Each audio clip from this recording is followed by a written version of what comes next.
নমস্কার। মেডিক্লেম নিয়ে আলোচনা করছিলাম, পার্ট বি যেটা বলছিলাম সেটা নিয়ে আলোচনা করব। আপনি অ্যাম্বুলেন্সের বিল, ওষুধের বিল, সমস্ত রিপোর্ট সব সুন্দর করে রাখুন। যদি আপনার পেমেন্টটা ক্যাশলেস হয়ে যায়, ভালো করে শুনবেন, যদি আপনার পেমেন্টটা ক্যাশলেস হয়ে যায় তাহলে নার্সিংহোম থেকে কোনো রকম স্ট্যাম্প মারাবার দরকার নেই। যদি আপনার পেমেন্ট ক্যাশলেস না হয় সেই ক্ষেত্রে ক্লেম ফর্ম বি আপনার এজেন্ট অথবা কোম্পানির সাইটে গিয়ে ডাউনলোড করে নিন।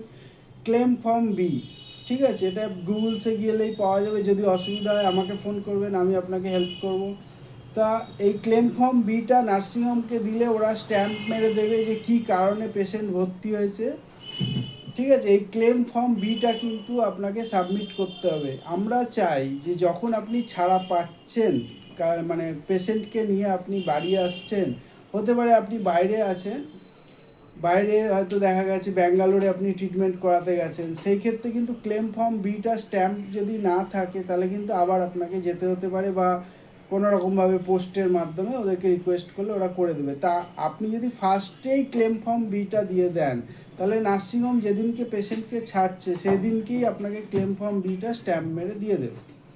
যখন এরপরে আছে ক্লেম ফর্ম এ, তাতে করে আপনার যে যে জিনিসগুলো দিতে হবে, আধার কার্ড, প্যান কার্ড, যে ভর্তি হয়েছিল তার আধার কার্ড, প্যান কার্ড, এই সকল জিনিসগুলো দিয়ে আপনার একটা ক্যান্সেল চেক, নাম প্রিন্ট করা, যদি ক্যান্সেল চেক না থাকে তাহলে ব্যাংকের পাসবুকের ফার্স্ট পেজের জেরক্স, এইগুলো দিয়ে টোটাল যা যা খরচা হয়েছে একটা সাদা কাগজে লিখে আপনি সই করবেন, এবং সমস্ত বিল, সমস্ত অরিজিনাল রিপোর্ট, সমস্ত কিছু দিয়ে কোম্পানিতে সাবমিট করতে হবে। সেই ক্ষেত্রে আপনার এজেন্ট আপনাকে হেল্প করবে।